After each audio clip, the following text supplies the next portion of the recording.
संपत्ति पाई केबे महाभारत होइथिला आमे हुए तो देखिने हेले आजिर समाज रे संपत्ति आउ स्वार्थ लोभ पाई रास्ता रे मुंड गड़िबा नीतिदिनिया घटना रे परिणत हो सारिलाणी। स्वार्थ आउ संपत्ति लोभ पाई परिवार आउ रक्त संपर्क माने भी पालटि जाउछंती जल्लाद।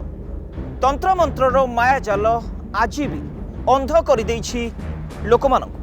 एथर दफारे स्वार्थ पाई देली संपर्क भी। माँ माँ कौन हैला काई सब बोले चिल्लाउछु कहलु सुने पानी आनिलु। पानी कौन आनिबी माँ ट्यूबवेल रे के चेन बांधी ताला पकई देछि। कौन हैला सेई राघव आ ता स्त्री बोधे ताला पकईथिबे सब बेले आमरी पछरे लागिछन। रह आज दउची तांकु पानी। माँ माँ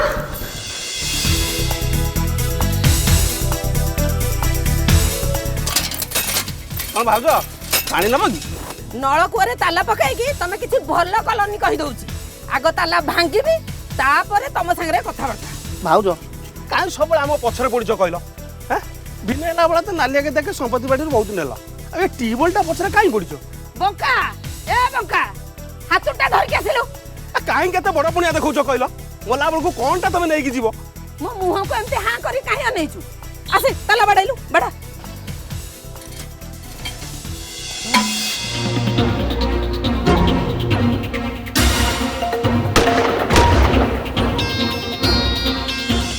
मृत्यु केतेबेले कहा पाखरे आसी पहुंची जीव से कथा केही भी जानी न थांती। हेले जेतेबेले जणे अन्य जनक पाई मृत्यु डाकी आणे सेतेबेले स्थान समय आउ कारण सबु किछि मनीष ही स्थिर करे। तेबे किए थिले सेई अपराधी कौन पाई एभली नृशंस भावे हत्या करागला अजय को ए रहस्यर पर्दाफाश हेबा पाई किंतु अनेक समय बाकी थिला। तू एठी बसी पाठ पढुथा सेठी धान सुकुची गाई गोरु खाई जिवे देखु तुबु हला मु आसुची।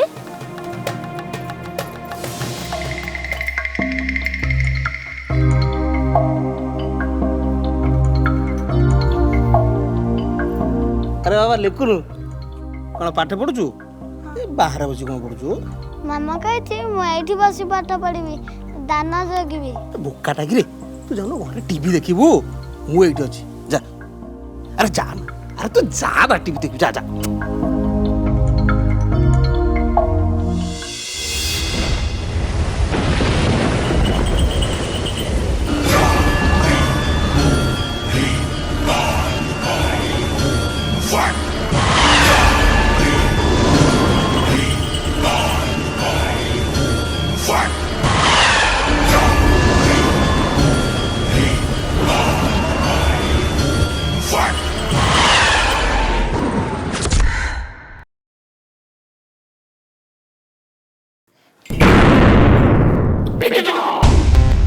पूजा केबे भी परिबनी ए पूजा बेख न हे गला ए पिला पूजा घर केमते आसला।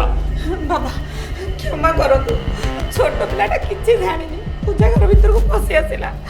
ए पूजा बंद करो तो ना ए पूजा केबे भी परिबनी ए पूजा कले अमंगल हबो।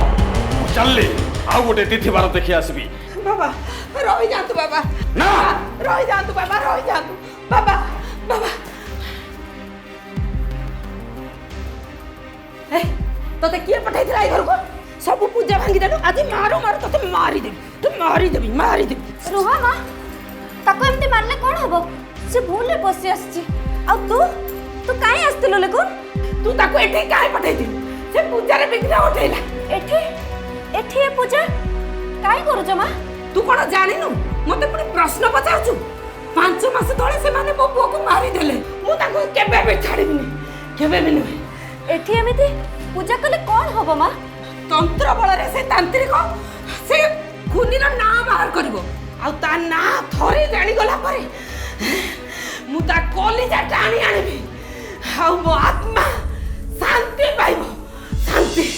शला 1000 टका तो मुह को फोपाड़ी मत खुचुरा बाबू तू मु रज तो पटना आगे ଭିକାରୀ କୋଉଠି ଯାର ମୁଁ ତ କ'ଣ ଭାବୁଛି ଯେ ତମେ ଆଜି ପୁଣି ପିଇକି ଆସିଲ? ତମେ କାହିଁକି ଏମିତି ସବୁବେଳେ ହଉଛ? ମୁଁ ରଜକୁ ବଟାଏ ବଙ୍କା ଏ ବଙ୍କା ଆସିଲୁ ଧଲୁ ଆକୁ ଘରୁ ନେଇଗଲୁ। କ'ଣ ଭାବୁଛୁ ଉଠି ପାରିବିନି ନହେଲେ ନାହିଁ। ମଦୁଆ ମଦ ପିଇକି ସବୁବେଳେ ଘରକୁ ଆସି ଗୋଟେ ନାଟକ ଲଗେଇଛି। ରହ ତ ତେଜ ଦଉଛି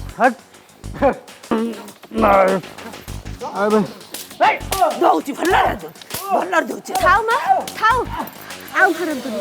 ଏମିତିରେ ବି ସେ ହୋସରେ ନାହାନ୍ତି, ତାଙ୍କୁ ଆଉ ମାରନ୍ତୁନି। ମୋ ଅଜୟକୁ ନ ମାରିକି ଯଦି ତତେ ମାରି ଦେଇଥାନ୍ତେ ମୋର ଟିକେ ବି ମନ ଦୁଃଖ ହେଇନଥାନ୍ତା। ମୋ ଭଲ ପୁଅଟାକୁ ମାରିଦେଲେ। ମୁଁ ରଜ ତ ପଡ଼ିଲା। ଆରେ ଟୁକୁ ଭାଇ, ଆଜି କ'ଣ ପୁରା ହିରୋ ବେଶରେ? କୁଆଡ଼େ ଯାଇଥିଲ? ମୁଁ ବଜାରରୁ ଆସିଲି, ଆଉ ମୋ ବାହାଘର ହବ ତ। ଶଳା ବଙ୍କା କହିଲା ବାହାଘର ହବ, ଏବେ ତତେ କିଏ ବାହା ହବ? ଏ ଛୋଟ ବେଳୁ ତ ଜଙ୍ଗଲରୁ ବାପା ବୋଉ ପାଇକିରି ଆଣିଥିଲେ, ସେବେଠାରୁ ଏମିତି ବଙ୍କେଇ ବଙ୍କେଇକି ଚାଲୁଛୁ। ତତେ ପୁଣି କିଏ ବାହା ହବ? ତୋ ପାଇଁ କ'ଣ ପୁଣି ଗୋଟେ ବାଙ୍କି କୋଉଠୁ ଖୋଜିକି ଆଣିବୁ ନା କ'ଣ? ଆଁ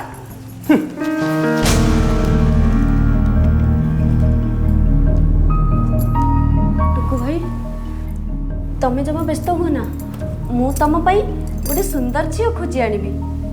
ତମେ ଜମା ତାଙ୍କ କଥା ଶୁଣ ନା। ମୁଁ ବଙ୍କା, ହେଲେ ତମ ଭଳି ମୁଁ ମଦୁଆ ନୁହେଁ। କ'ଣ କହିଲୁ ବେ? ତୁ ମତେ ମଦୁଆ କହିଲୁ? ଏବେ ତୁ ମତେ ମଦୁଆ କହିଲୁ? ମତେ ମଦୁଆ କହିଲୁ? ଆରେ ଛାଡ଼। ମତେ ମଦୁଆ କହିବ? ମୁଁ ମଦୁଆ ଆରେ ଛାଡ଼ କହୁଛି ଛାଡ଼। ମତେ ମଦୁଆ କହିବ? ମଦୁଆକୁ ମଦୁଆ କହିବନି ତ ଆଉ କ'ଣ କହିବ?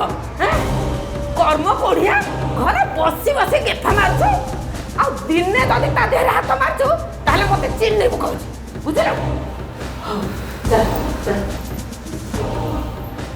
ମତେ ମଦୁଆ କହିବ? ହେ ମା, କହିଦେ ମା, ମୋ ପୁଅକୁ କିଏ ମାରିଛି? ମୋ ପୁଅର ହତ୍ୟାକାରୀ କିଏ ମା? କହିଦେ। ଭଲ ହେଲା ମୋହିତ, ସୁଷମାକୁ ନେଇକି ତମେ ଚାଲି ଆସିଲ। ଏମିତିରେ ସୁଷମାକୁ ଦେଖିବାକୁ ମୋର ଭାରି ଇଚ୍ଛା ହଉଥିଲା। ମା, ସେ ଏବେ ପ୍ରେଗନେଣ୍ଟ, ଆଉ ପିଲାଟିଏ ହେବା ଯାଏ ସେ ଏଇଠି ରହିବ ତମରି ପାଖରେ, ଆଉ ତମ ପାଖରେ ରହିଲେ ତା ମନ ଭାରି ଖୁସି ରହିବ। ବହୁତ ଭଲ କଥା, ଚାଲ ଏଥର ଭିତରକୁ ଯିବା। ସବୁ ଠିକ୍ ଯେ ପୁଅ, ହେଲେ ଏଠି ତ ପାଣି ଅସୁବିଧା। ସେ ପୋଡ଼ା ମୁହଁ ରାଘବ ପୁରା ଟ୍ୟୁବୱେଲ୍ରେ ଗୋବର ପାଣି ମିଶାଇ ଦେଉଛି, ଆଉ ଚେନ୍ ଲୋକ ଆଣିକି ଟ୍ୟୁବୱେଲ୍ରେ ତାଲା ପକାଇ ଦେଉଛି। ଟ୍ୟୁବୱେଲ୍ କ'ଣ ମ, ମୁଁ ଏ ଘରକୁ ପାଣି ପାଇପ୍ ଲାଇନ୍ ନେଇ ଆସିବି, ଆଉ ଏ ଛୋଟିଆ ଛୋଟିଆ କଥାକୁ ନେଇ କାହା ସହିତ ଝଗଡ଼ା କରିବା କିଛି ଦରକାର ନାହିଁ। ଆରେ ସବୁ କଥା କ'ଣ ଏଇ ଦାଣ୍ଡ ମନ୍ଦିର ସାରିଦେବ? ଘର ଭିତରକୁ ଯିବନି କି? ହଉ ଚାଲ। ଏ ଗାଡ଼ିଟା ଚୋଖା ହେଇଯିବ, ଚାବିଟା ଦେଇଦିଅ, ମୁଁ ଦିଘା ମାରିକି ଆସେ। କର୍ମ କୋଢିଆ ମଧୁଆ ପୁଅ, ତାକୁ ଚାବି ଦିଅନି। ଗାଡ଼ିଟା ଦେଖିଦେଲା ତ ଲୋଭ ବଢ଼ି ଯାଉଛି, କେମିତି ନେଇକି ଘେରେ ବୁଲି ଆସିବ। ପୁଅ ଥାଉ, ତାକୁ ଗାଡ଼ି ଚାବି ଦିଅନି। ଚାଲ ଚାଲ ଚାଲ ଘରକୁ ଯିବା, ଚାଲ। ଦେଖିଲ କେମିତି ଖେଳ କଲି? କ'ଣ ଦରକାର ଥିଲା କହିଲ? ମାଆଙ୍କୁ ପାଣି ପାଇପ୍ କନେକ୍ସନ୍ କରିଦେବା କଥାଟା କହିବା, ଯଦି ସତରେ କହିଲେ କ'ଣ କରିବ? ଆରେ ମୁଁ ତ ସେମିତି କହୁଥିଲି, ସେମାନଙ୍କୁ ସବୁ ଇମ୍ପ୍ରେସ୍ କରିବାକୁ। ଦେଖିଲ କେମିତି ଇମ୍ପ୍ରେସ୍ ହେଇଗଲେ? ହଉ, ଆଉ ଏତେ ଖୁସି ହୁଅନି, ଆମ କାମଟା ହେଇଯିବା ଦରକାର। ତା ଛଡ଼ା ମୁଁ ଏଠି ବେଶୀ ଦିନ ରହିପାରିବିନି। ତମେ ମାଆଙ୍କୁ କାହିଁ କହୁଥିଲ କହିଲ ମୁଁ ଏଠି ଏତେ ଦିନ ରହିବି ବୋଲି? ତମେ ତ ଏଠି ବେଶୀ ଦିନ ରହିବ, ତମେ ଖାଲି ସେ ଦଲିଲରେ ସିଗ୍ନେଚରଟା ନେଇ ଆସ, ତାପରେ ମୁଁ ଦିନେ ଦୁଇ ଦିନ ଭିତରେ ଆସି ନେଇଯିବି। ତା ଛଡ଼ା ମୁଁ କ'ଣ ସେଠି ଏକାକି ରହିପାରିବି? ସୁମିତ୍ରାଙ୍କ ସାନ ପୁଅ ଅଜୟକୁ ହତ୍ୟା କରାଯାଇଥିଲା। ହତ୍ୟାକାରୀ ଏବେ ବି ଧରା ପଡ଼ିନଥିଲେ। ଏପଟେ ବଡ଼ ପୁଅ ରଜତ ବୁଡ଼ି ରହୁଥିଲା ମଦ ନିଶାରେ। ସେପଟେ ପଡ଼ୋଶୀଙ୍କ ସହ ସୁମିତ୍ରାଙ୍କ ପରିବାରର ବିବାଦ ଲାଗୁଥିଲା ବାରମ୍ବାର। ଆଉ ଘରକୁ ଆସିଥିବା ଝିଅ ଜୋଇଁ ସୁଷମା ଓ ମୋହିତ ଷଡ଼ଯନ୍ତ୍ର କରୁଥିଲେ କୌଣସି ଦଲିଲ ବିଷୟରେ। ତେବେ କ'ଣ এই সম্পত্তি বিবাদ পাই হত্যা করা যাইছিলা অজয়କୁ না প্রেম সম্পর্ক অবা আউ কিছু কারণ থিলা অজয়র হত্যাকাণ্ড পছরে তেবে সুমিত্রা তান্ত্রিকକୁ ঘরକୁ ডাকি কি পূজা করুଥିଲେ ସବୁ କିଛି ଥିଲା ରହସ୍ୟମୟ। ଓହୋ ତମେ କାହିଁ ଏତେ ବ୍ୟସ୍ତ ହେଉଛ କହିଲ? ମା କୁଆଡ଼େ ବି ଯିବନି, ତାର ପୁଣି କିଏ କ'ଣ କରିବ? ହଁ ନା ନା ମୁଁ ସବୁଆଡ଼େ ଖୋଜି ସାରିଲିଣି, ମାଆଙ୍କୁ କୋଉଠି ପାଉନି। ସୁଷମା ବି ମାଆଙ୍କ ସହିତ ପଳେଇ ଯାଇଛନ୍ତି। ମୋ ମନକୁ କାହିଁକି ପାପ ଛୁଉଁଛି। ଓ ସେ ବେକାରଟାରେ ଖାଲି ମା କଥା ଭାବି ମୋତେ ଟେନସନ୍ ଦେଉଛ। ମା କ'ଣ ଏମିତି ସେମିତି ଲୋକ ହେଇଛି? ଟେନସନ୍ ଦେଖିଲେ ତାକୁ ଡରିକି ପଳେଇବ। ଭାଉଜ ଭାଉଜ ଭାଉଜ ମୁଁ ଚାରିଆଡ଼େ ଦେଖିଲି ମାଆକୁ କି ସୁଷମା ଦିଦିକୁ କୋଉଠି ବି ଦେଖିବାକୁ ପାଇଲିନି। ଆଉ ବିଲଆଡ଼େ ବି ସେମାନେ କାହିଁ ନାହାନ୍ତି ତ। ହେ ମା ଜାଗୁଳେଇ, ମୁଁ ଏବେ କ'ଣ କରିବି? ଆରେ ତମେ ଏମିତି ଚିନ୍ତା ଶୂନ୍ୟ ହେଇ ବସି ପଡ଼ିଲ କ'ଣ? କୋଉଠି ବାହାରେ ଯାଇ ଦେଖ। ଆଚ୍ଛା ସେମାନେ କେତେବେଳେ ଘରୁ ପଳେଇଥିଲେ? ତମେ ତାଙ୍କୁ ଶେଷ ଥର କେତେବେଳେ ଦେଖା କରିଥିଲ? ରାତିରେ ତ ଖାଇ ପିଇ ସାରି ଶୋଇବାକୁ ଗଲେ। ସୁଷମା ବି ଆଉ ଗୋଟେ ରୁମ୍ରେ ଶୋଇଥିଲେ, ହେଲେ ସକାଳୁ ଉଠି ଦେଖେ ତ ଦି ଜଣ ଯାକ କେହି ନାହାନ୍ତି। ସେମାନେ ଗାଁକୁ ଯାଇଥିବେ, ସାଇ ପଡ଼ିଶା ନହେଲେ ସେଇଠି କୋଉଠି ରହିଯାଇଥିବେ। ସବୁଆଡ଼େ ଖୋଜି ସାରିଲୁଣି ସାର୍। ଆପଣ ଆମକୁ ସାହାଯ୍ୟ ନ କଲେ ଆମେ ଭାସିଯିବୁ। ଆଚ୍ଛା ଆପଣ କ'ଣ ଭାବୁଛନ୍ତି ସେ କୋଉଠି ଯାଇଥିବେ? ମୁଁ ତ କିଛି ଭାବିପାରୁନି ସାର୍। ତାଙ୍କୁ ଛାଡ଼ିଦେଲେ ଆମ ଘର ଘଡ଼ିଏ ବି ଚଳିପାରିବନି। ସେ ଆମ ଘରକୁ ସମ୍ଭାଳୁଥିଲେ। ତମ ମା ଭଉଣୀ ନିଖୋଜ ଅଛନ୍ତି, ତମେ ଘରେ ଏଠି ବସିଛ, ତମ ସ୍ତ୍ରୀ ଯାଉଛନ୍ତି ଥାନାରେ କମ୍ପ୍ଲେନ୍ ଦେବା ପାଇଁ। ନାଇଁ ସାର୍, ମୁଁ ଭାବିଲି ମୋ ମା ଆଉ ସୁଷମା ପଡ଼ିଶା ଘର କୋଉଠିକି ଯାଇଥିବେ, ସେଇଥିପାଇଁ ମୁଁ ଟେନସନ୍ ନେଉନଥିଲି। ଆଚ୍ଛା ସେମାନେ କୋଉଠି ଯାଇଥିବେ ବୋଲି ଭାବୁଛ? ସାର୍ ଆମ ଘରେ ମୋ ବୋଉର ହୁକୁମାତି ଚାଲେ। ସେ କୁଆଡ଼େ ଯାଇଛି ତାକୁ ପଚାରିବା ପାଇଁ କାହାର ସାହସ ନାହିଁ। ଆଚ୍ଛା କାହା ସହିତ କିଛି ଶତ୍ରୁତା ଥିଲା କି, ମାନେ କିଛି ମନମାଳିନି? ହଁ ହଁ ସାର୍, ଆମ ପଡ଼ିଶା ଘର ରାଘବ କକାଙ୍କ ସହିତ ବୋଉର ସବୁବେଳେ ଝଗଡ଼ା ହୁଏ। ବାପା ଚାଲିଗଲା ପରେ ବୋଉ ସବୁ ଘର କଥା ବୁଝାବୁଝି କରୁଥିଲା, ତାରି ଭିତରେ ତାଙ୍କର ଶତ୍ରୁତା ଅଛି। ହଁ ସାର୍, ସବୁବେଳେ କିଛି ନା କିଛି ଝଗଡ଼ା ହୁଏ। ତାହେଲେ ସେଇମାନେ କ'ଣ କିଛି କରିଥିବେ? ହେଇପାରେ, ସେମାନଙ୍କୁ ଜେରା କଲା ପରେ ଜଣାପଡ଼ିବ। ତଥାପି ତୁମର ଯଦି କାହା ଉପରେ ସନ୍ଦେହ ହୁଏ ତାହେଲେ ମୁଁ ନିଶ୍ଚୟ ଜଣାଇବ। ସାର୍ ମା ଝିଅ ଦୁଇଟା ହଠାତ୍ ଏମିତି କୁଆଡ଼େ ଚାଲିଗଲେ? ମନ ଇଚ୍ଛା କୁଆଡ଼େ ଚାଲି ଯାଇଛନ୍ତି ନା ତାଙ୍କୁ କିଏ କିଡ଼ନାପ୍ କରି ନେଇଛନ୍ତି? କୌଣସି ଆଙ୍ଗେଲରୁ କିଛି ବି ଜଣାପଡ଼ୁନି ସାର୍। ମୋତେ ଲାଗୁଛି ସେ ଗାଁରେ ନିଶ୍ଚୟ କିଛି ରହସ୍ୟ ଲୁଚି ରହିଛି।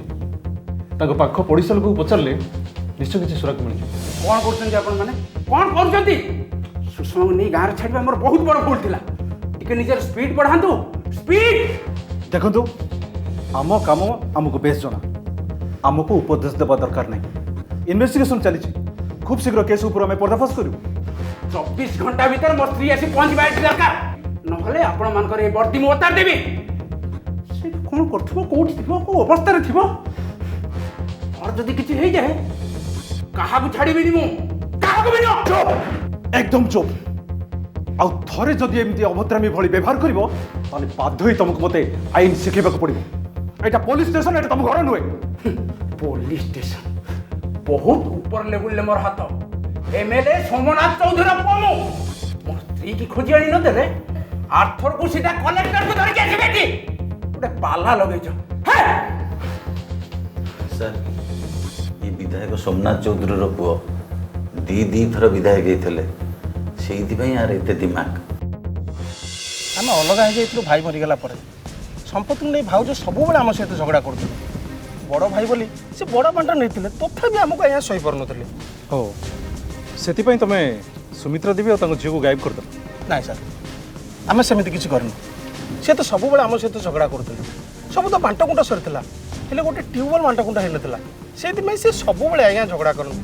କିନ୍ତୁ ସେମାନେ ତ କହୁଛନ୍ତି ତୁମେ ସେମାନଙ୍କୁ ହଇରାଣ କରୁଥିଲ। ସେମାନେ ମିଛ କହୁଛନ୍ତି ସାର୍। ସେମାନେ ଆମ ବିରୁଦ୍ଧରେ ସବୁବେଳେ ତନ୍ତ୍ରମନ୍ତ୍ର କରୁଥିଲେ। ଆମେ କାହିଁକି ତାଙ୍କୁ ହଇରାଣ କରିବୁ ସାର୍? ଏ ଘରେ ଏମିତି ତନ୍ତ୍ରମନ୍ତ୍ର କେତେ ଦିନ ହେଲା ଚାଲିଛି? ଏକଥା ତମେ ଆମକୁ ଲୁଚିଥିଲ କ'ଣ ପାଇଁ? ନାଇଁ ସାର୍, ମାନେ ଆମେ କେବେ ବି ଭାବିନଥିଲୁ ସେମାନେ ଏମିତି ତନ୍ତ୍ରମନ୍ତ୍ର ପାଇଁ ଘରୁ ପଳେଇଥିବେ ବୋଲି। ତାହେଲେ କାମ କିଏ କରିଛି? କ'ଣ ପାଇଁ ଏଠି ସବୁ ଚାଲିଥିଲା? ହଁ ଦେଖ, ଏବେ ଆମକୁ ସବୁ ସତ କଥା ଦରକାର, ନହେଲେ ତମେ ସମସ୍ତ ଅସୁବିଧାରେ ପଡ଼ିଯିବ। ସାର୍ ଅଜୟର ଖୁଣ୍ଡିକି ଧରିବା ପାଇଁ ମୋ ବୋଉ ଗୋଟେ ତାନ୍ତ୍ରିକକୁ ଡାକିକି ଏଇଠି ପୂଜା ପାଠ ସବୁ କରୁଥିଲା। ଅଜୟ ରଖୁନି? ହଁ। ଅଜୟ କିଏ? ତାକୁ କିଏ ମାରିଲା? କେତେ ରହସ୍ୟ ସବୁ ଲୁଚେଇ ରଖିଛ? ଅଜୟ ତାଙ୍କ ସାନ ଭାଇ ସାର୍ 5 ମାସ ତଳେ ତାଙ୍କୁ କିଏ ମାରି ଦେଇଥିଲା, କେହି ବି ଦେଖିନଥିଲେ। ସେସବୁ ବିଷୟରେ ଜାଣିବା ପାଇଁ ମା ଏମିତି କରିଥିଲେ। ସାର୍ ସେ ସୁମିତ୍ରାର ଘର ପଡ଼ୋଶୀ ସମସ୍ତଙ୍କୁ ଆମେ ପଚରା ଉଚରା କରିସାରିଲୁଣୁ। ସମସ୍ତେ କହୁଛନ୍ତି ସେ ସବୁବେଳେ ତା ସାଙ୍ଗେ ଝଗଡ଼ା କରେ। ସେ ପରିବାରଟା ଉପରେ ମୋର ପ୍ରଥମରୁ ସନ୍ଦେହ ଥିଲା। ଗୋଟିଏ ପରେ ଗୋଟିଏ କଥା ପଦାକୁ ଆସୁ। ସେମାନେ ଏତେ କଥା ଆମକୁ ଲୁଚୁଛନ୍ତି କେମିତି? ଅଜୟଟା ବି କିଏ ମର୍ଡର କଲା, ତାର ଏପର୍ଯ୍ୟନ୍ତ କେସ୍ ଫାଇନାଲ୍ ହେଇପାରିଲାନି। ଏତେ ବଡ଼ କେସ୍ଟା ଆମ ଆଖିରୁ ଖସିଗଲା କେମିତି? ସେପଟେ ତା ମା ଭଉଣୀ ନିଖୋଜ ଥିଲେ ବି ରଜତ ପୋଲିସ ଷ୍ଟେସନ ନ ଆସି ଘରେ ଆରାମସେ ବସିଛି, ସତେ ଯେମିତି ତାର କିଛି ଚିନ୍ତା ନାହିଁ। ସେ ପରିବାର ଉପରେ ପୁରା ନଜର ରଖ, ସ୍ପେଶାଲି ସେ ରଜତ ଉପରେ। ନମସ୍କାର, ବସ। କ'ଣ ହେଇଛି? ମୋ ସ୍ୱାମୀ 2 ଦିନ ହେଲାଣି ଘରକୁ ଆସିନାହାନ୍ତି ସାର୍। ସବୁଆଡ଼େ ଖୋଜି ସାରିଲୁଣି। ସେ ଘରେ ରହିବାକୁ ଆମକୁ ଡର ଲାଗୁଛି ସାର୍। କ'ଣ ହେଲା? ତମ ସ୍ୱାମୀ ନିଖୋଜ? କିନ୍ତୁ କେମିତି? ସେ ଘରୁ କାହା ସହିତ ଚାଲି ଯାଇଥିଲେ? ମତେ ମତେ ବଙ୍କା ବଙ୍କା ଡାକି ମଦ ପିଇବାକୁ ଯାଇଥିଲେ, ଆଉ ଫେରିଲେନି। ସବୁଆଡ଼େ ଖୋଜି ସାରିଲେନି। ନାହିଁ ସବ୍ ଇନ୍ସପେକ୍ଟର। ଏ ସାର୍। पूरा टीम को अलर्ट करो। मत ए केसटा कहीं कॉम्प्लिकेटेड लगुच। Okay sir.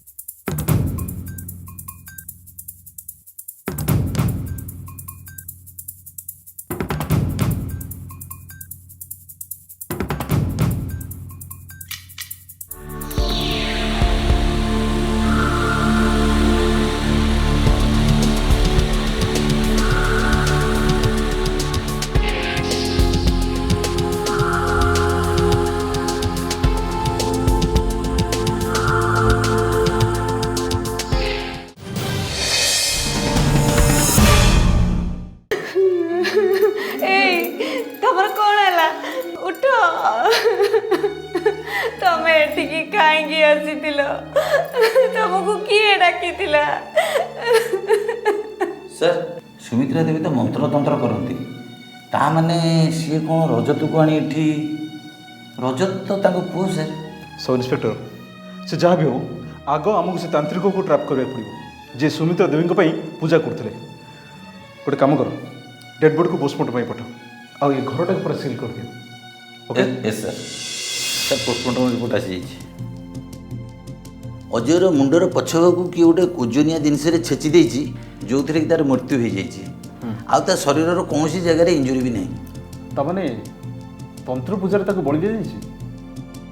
अच्छा सब इंस्पेक्टर एमती भी हो पारे आमको किए जन बाइस कर अजय को से अलग कारण मारी आमको सी गोटे मिसगाइड करमती किए करें सर सेपटे सुमित्रा झील को पता मिलूनी आम सिक्रेट सोर्स पूरा दम रे लगी हुए तो भविष्य में किसी सुराग मिल पारे सर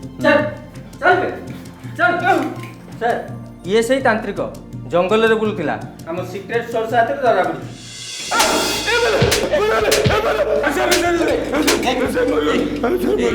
बहुत हो गला तोर तंत्र कह सला काह काह मारिछु आ से सुमित्रा से झियो को कोडी नुचे रखछु सर शिखा हाउ टुकु से मान को मार दी छंती। व्हाट शिखा आ से बंका टुकु कौन जानिछ सुमान को विचार सत कह जल्दी कह सर शिखा मते टंका देइथला आउ तंत्र करबा बहाना रे सुमित्रा को मु राति रे बिल्लू को रखैथिली आउ तांको सांगरे तांको झियो प्रेग्नेंट थिबा सुषमा को भी आने कहथिली तांको पेट रे थिबा पिलाटा को बलि देई देले अजर खुनी किए जानी नै जीवो बोली कहथिली। अच्छा सबु नाटर गोवर्धन तक तू हां से मानक सहित कोन करछु समझ कौन सर से माने बिल्लू को आसिया पर टुकु आ शिखा से माने को मारी तांकर बिल रे पोती दै छ। व्हाट ଶିଖା ଅଜୟ କୁ ତୁ କେମିତି ମାରୁଛୁ ସତ କହ ସାର୍ ମୁଁ ସତ କହୁଛି ସାର୍ ସତ କହୁଛି ସାର୍ ଅଜୟକୁ କିଏ ମାଇଲା କେମିତି ମଲା କାହିଁକି ମଲା ମୁଁ ଏ ବିଷୟରେ କିଛି ଜାଣିନି ମୁଁ ସତ କହୁଛି କିଛି ଜାଣିନୁ ନାହିଁ ସାର୍ କିଛି ଜାଣିନୁ ଦିଅର ଅଜୟକୁ ମାରିଦେବା ପରେ ମା ସବୁ ସମ୍ପତ୍ତି ନଣନ୍ଦ ସୁଷମା ନାଁରେ କରିଦେବା ପାଇଁ ଷଡ଼ଯନ୍ତ୍ର କରୁଥିଲେ ଆଉ ମୋ ପୁଅର କିଛି ରହିନଥାନ୍ତା। ତାମାନେ ଅଜୟକୁ ତମେ ମାରିଛ? ନା ତାଙ୍କୁ କିଏ ଆଉ କାହିଁକି ମାରିଛି କେହି ବି ଜାଣିନୁ। ହେଲେ ଶାଶୁ ଆଉ ନଣନ୍ଦକୁ ତାନ୍ତ୍ରିକ ଭୈରବାନନ୍ଦଙ୍କ ଦ୍ୱାରା ଟୁକୁ ଭାଇ ଆଉ ମୁଁ ମିଶି ମାରିଦେଇଛୁ। ତମେ ସେମାନଙ୍କୁ କେମିତି ମାରିଲ? ସେମାନଙ୍କ ଡେଡ୍ ବଡି ଏବେ କୋଉଠି? ଅଜୟର ଖୁନି କିଏ ଜାଣିବା ପାଇଁ ପୂଜା କରିବାକୁ ତାନ୍ତ୍ରିକ ଦ୍ୱାରା ସେ ଦୁହିଁଙ୍କୁ ଆମେ ବିଲକୁ ଡାକି ମାରିଦେଇଛୁ ଆଉ ତାଙ୍କୁ ସେଇଠି ପୋତି ଦେଇଛୁ। ଆଚ୍ଛା ଟୁକୁକୁ ତ ସୁମିତ୍ରା ଦେବୀ ଆଣିଥିଲେ କିନ୍ତୁ ସେ ତୁମ କଥା ରାଜି ହେଲେ କେମିତି? ଟୁକୁ ଭାଇଙ୍କୁ ସମସ୍ତେ କେମ୍ପା କହି ଥଟ୍ଟା କରୁଥିଲେ ହେଲେ ମୁଁ ତାଙ୍କୁ ଟୁକୁ ଭାଇ ବୋଲି ଡାକୁଥିଲି ଆଉ ସିଏ ଟିକେ ସ୍ନେହ ପାଇଲେ ତମ ପାଇଁ କିଛି ବି କରିଦେବେ। ଠିକ୍ ଅଛି ଏପର୍ଯ୍ୟନ୍ତ ତମେ ସବୁ ସତ କଥା କହିଲ ହେଲେ ତମ ସ୍ୱାମୀ ରଜତକୁ କ'ଣ ପାଇଁ ମାରିଲ? ସେ ସବୁବେଳେ ମଦ ପିଆନ୍ତି ଭାଉଜକୁ ବାଦଉଥିଲେ ମୁଁ ତାଙ୍କୁ ମାରିଦେଲି ଆଉ କି ମୁଁ ଭାଉଜକୁ ହଲାମ ଖୋଲି ପାରିବିନି। ମୋ ଜୀବନ ତାଙ୍କ ପାଇଁ ନର୍କ ହେଇଯାଇଥିଲା। ସେ କିଛି ବି କରୁନଥିଲେ ସବୁବେଳେ ଖାଲି ମଦ ପିଇ ଆସି ମୋତେ ବାଡ଼ଉଥିଲେ। ସବୁଦିନ ପାଇଁ ତାଙ୍କୁ ରାସ୍ତାରୁ ହଟେଇ ଦେବାକୁ ମୁଁ ତାଙ୍କୁ ସେ ନିରୋଳ ଘରକୁ ଡାକିଥିଲି ଆଉ ତାପରେ ଟୁକୁ ଭାଇ ତାଙ୍କୁ ମାରି ଦେଇଥିଲେ। ଏ ମର୍ଡର ବିଷୟରେ କେହି ନ ଜାଣିପାରନ୍ତୁ ବୋଲି ମୁଁ ସେ ତନ୍ତ୍ର ପୂଜାର ମିଛ ଆୟୋଜନ କରିଥିଲି। ଯେଉଁ ପୁଅକୁ ସମ୍ପତ୍ତି ଦେବା ପାଇଁ ତମେ ମର୍ଡର ଭଳି ଗୋଟେ ସଙ୍ଗୀନ ଅପରାଧ କରି ବସିଲ ସେ ପୁଅର ଏବେ କ'ଣ ହେବ? ସେ ତ ଅନାଥ ହେଇଗଲା। ତମେ ଯେତେ କାନ୍ଦିଲେ ବି କିଛି ଲାଭ ହେବନି। ସାର୍ ସେ ଅଜୟକୁ ମର୍ଡର କରିଥିବା ସୁପାରି କିଲର ଏବେ ଟାଉନ ଥାନାରେ ଧରା ପଡ଼ିଛନ୍ତି। ଆଚ୍ଛା ସେମାନେ ମୋହିତ ଠାରୁ ଟଙ୍କା ନେଇ ମର୍ଡର କରିଥିବା ମାନିଛନ୍ତି। Is it? Yes sir. ଏବେ ମୁଁ ମୋହିତକୁ ଶିଖେଇବି ଆଇନ କ'ଣ।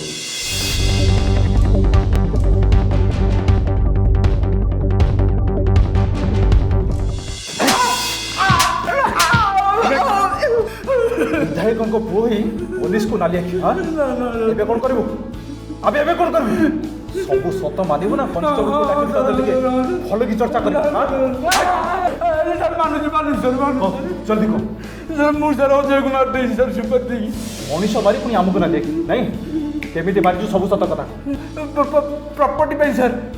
ସାର୍ ସୁଷମା ଅଜୟ ଆଉ ମୋ ଶାଶୁଙ୍କ ନାଁରେ ବହୁତ ବଡ଼ ପ୍ଲଟ୍ ଥିଲା ସେଇଟା ମୁଁ ନେବାକୁ ଚାହୁଁଥିଲି। ଶାଶୁମା ସାର୍ ସାଇନ୍ କରିବାକୁ ରାଜି ଥିଲେ ହେଲେ ସେ ଅଜୟ ସାର୍ ମୋଟେ ରାଜି ହେଉନଥିଲା ସେଇଥିପାଇଁ ସୁପାରି ଦେଇ ମୁଁ ତାକୁ ମାରିଦେଲି ସାର୍। ଏବେ ପ୍ରପର୍ଟି ପାଇଁ ଅଜୟକୁ ମର୍ଡର କଲୁ ସେଇ ପ୍ରପର୍ଟି ପାଇଁ ସେମାନେ ତ ସ୍ତ୍ରୀକି ମାରିଲେ ଏଥିରେ ଲାଭ କ'ଣ ହେଲା? ସମ୍ପତ୍ତି ଲାଳସା ଅନ୍ଧ କରିଦେଇଥିଲା ସମସ୍ତଙ୍କୁ।